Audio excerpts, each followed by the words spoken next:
আপনারা জানেন ঐতিহ্যবাহী পাবনার এই ইছামতি নদী নিয়ে পাবনাবাসীর সাথে করে নিয়ে আমরা যে আন্দোলন সংগ্রাম করে আসছি তারই ধারাবাহিকতায় বর্তমানে সেনাবাহিনীর তত্ত্বাবধানে যে কাজগুলো হচ্ছে এই কাজের ধীর গতি আসছে।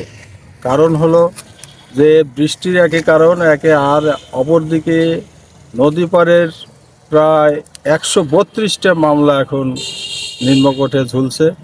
আমরা স্মরণ করতে পারি সেই বেলাকে, যারা 2020 সালে আমাদের পক্ষে রিট করে আমাদের এই ইছামতি নদী খননের পক্ষে যে রায়টা এনে দিয়েছিলেন, যার ফলশ্রুতিতে তৎকালীন কিছু কাজ হয়। তারই ধারাবাহিকতা আসলে এই মেগা প্রকল্পটা। তা আমরা আশা ভঙ্গ হয় নাই। আমরা আজকে খুবই আনন্দিত যে বেলার দুটো বিভাগের যার দায়িত্ব আছে, যিনি আমাদের সরাসরি আমাদের এই আইনি সহযোগিতার মাধ্যম হয়েছিলেন, সেই সমন্বয়কারী আমাদের তন্ময়দা আমাদের মাঝে আজকে আসছেন। আমরা খুবই খুশি, আনন্দিত, তার প্রতি আমাদের কৃতজ্ঞতা।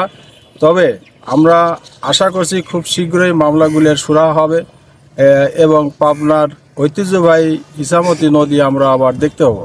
তারপরও যদি প্রয়োজন হয় এবং পাবনাবাসীকে নিয়ে আমরা আবার যা করার লাগে, আন্দোলন করা লাগে, সংগ্রাম করা লাগে, আমরা করব। সেই দিকেও আমরা ছাড় দিয়ে আসছি না যে আমরা বড় ধরনের মানববন্ধন করারও চিন্তা করছি। আমরা একটু দেখছি যে আইনি প্রক্রিয়া যদি শেষ হয় তাহলে তো আলহামদুলিল্লাহ, না হলে আমরা আবার আন্দোলন এবং সংগ্রাম করব এবং সেই আন্দোলন এবং সংগ্রামে পাবনাবাসীকে যেভাবে আগে পেয়েছি ভবিষ্যতেও পাবো বলে আমি আশাবাদ ব্যক্ত করি। ধন্যবাদ।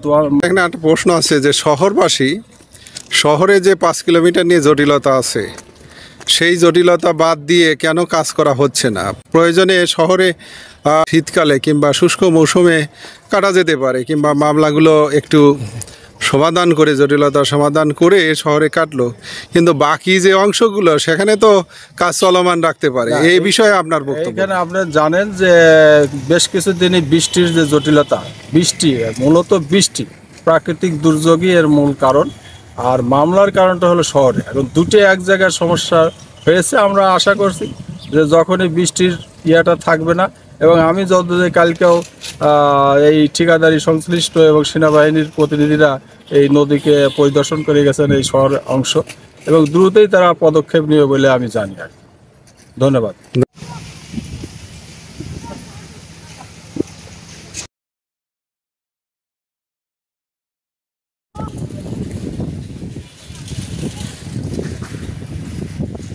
ধন্যবাদ আপনাকে আমাদের সাথে থাকার জন্য।